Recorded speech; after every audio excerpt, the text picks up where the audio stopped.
A cyber attack recently crippled the Hollywood Presbyterian Medical Center, locking staff out of the hospital's computer system and throwing the facility back to the dark ages for 10 days. How did it get back into its own computer system? By paying the hackers a ransom, $17,000 in Bitcoin.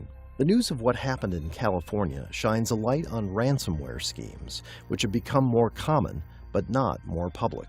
Ransomware is a computer program that allows an attacker to control either access to your keyboard or restrict access to your data or lock your data up completely with encryption. So in that case, the Hollywood Presbyterian Medical Center ransomware attacker is seeing or recognizing that there are higher stakes and possibly higher profits in attacking larger groups or enterprises that have mission-critical applications or infrastructure that depend on data. So data becomes king. And that data has become big business for cyber criminals and security professionals. The number of incidents has jumped sharply over the last 3 years. We first started to see this explode in late 2013.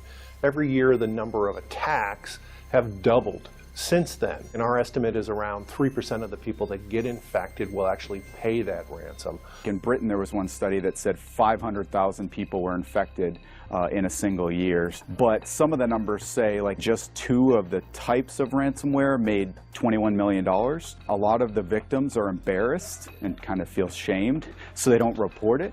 Many of these crimes remain in the shadows. In part, that's because payments are made through Bitcoin, a method that has made it nearly impossible for authorities to track down the bad actors. In fact, in 2015, the FBI went as far as to suggest that victims pay the ransom because, quote, the ransomware is that good.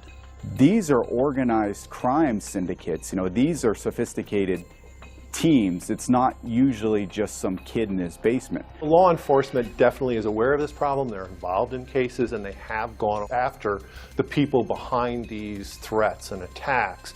And in some cases they've been successful. We have seen some of these people shut down, but it's very, very difficult to find them. Remember, they're hiding behind a computer, talking through another computer, probably in another country. And so it's a difficult job to get after them. As ransomware evolves and hackers continue tailoring their attacks, experts see far larger attacks on the horizon.